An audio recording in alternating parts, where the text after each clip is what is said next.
Hi friends, welcome to everyday special. Friends, இன்றைக்கி ஒரு குட்டி vlog தான் பார்க்க போகிறோம். என்னென்னா பனக்கிழங்கு வந்திருக்கு ஊர்லன்ட்டு வீடியோவில் சொல்லியிருந்தேன். ஸோ பனக்கிழங்கு மம்மி பிச்சுட்டு இருக்கும்போது நான் உங்களுக்கு காமிச்சேன். இப்போ நல்லா பாயில் ஆகிருக்கு. பாயில் பண்ணி வச்சு இது ready to eat. So husband தான் இப்போது சாப்பிட போகிறாங்க. ஹஸ்பண்டுக்கு இது ரொம்பவே பிடிக்கும் பனக்கிழங்கு. ஸோ எனக்கு இதெல்லாம் தின்ன பழக்கம் இல்லை. எப்பமாதிரி ஒரு வாட்டி நான் தின்னுருக்கேன் எங்கள் ஊருக்கு போகும்போது. ஸோ ஹஸ்பண்ட் இப்போ சாப்பிட்றது ஒரு விலாகாக பார்க்க போகிறோம். வாங்க. கிழங்கு சூப்பராக இருக்குது. சிலதுலாம் அந்த கடையெல்லாம் வாங்கணும்னு வச்சுக்கேன், மொத்தமே கிழங்கு இந்த சைஸில் தான் இருக்கும். பிரிஞ்சு கிழங்காக தான் இருக்கும். இது பேர் நம்ம நிலத்தில் போட்டு விளைச்சி எடுத்ததுன்னு எவ்வளோ கட்டியாக நல்லா விளைஞ்சி எவ்வளோ அழகாக இருக்கும். இப்போ கிழங்கு ரொம்ப டேஸ்ட்டாக இருக்கும். அதுபோக அந்த கிழங்கு நார்ஜத்து குடல் பொண்ணுக்குலாம் நல்லது. ஆனால் நார்ஜத்து குடலுக்கு நல்லது கொடுக்குறேன்.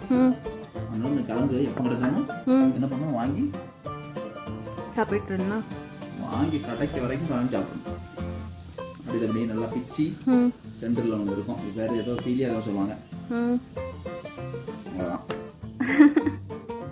சாப்பிட்டு அப்புறம் இது ரெண்டாக பிச்சு நல்லா உடச்சி அப்படி வரும் உரிச்சு இதுதான் வச்சு அவ்வளோதான்.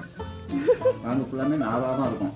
நமக்கு விலைக்கு இயற்கையான ஒரு மருந்து நமக்கு. ஓகே ஓகே, இது வாங்கி வேற ஏதாவது டிப்ஸ் கொடுக்க விரும்புறீங்களா? இப்படி சாப்பிடலாம். நல்லா அதை கட் பண்ணி மிக்சியில் போட்டு அரைச்சி அதையும் சாப்பிடலாம். தேங்காய் போட்டு நல்லா உருண்டை பிடிச்சி இன்னும் என்ன டேஸ்ட் ஆகும். Okay okay.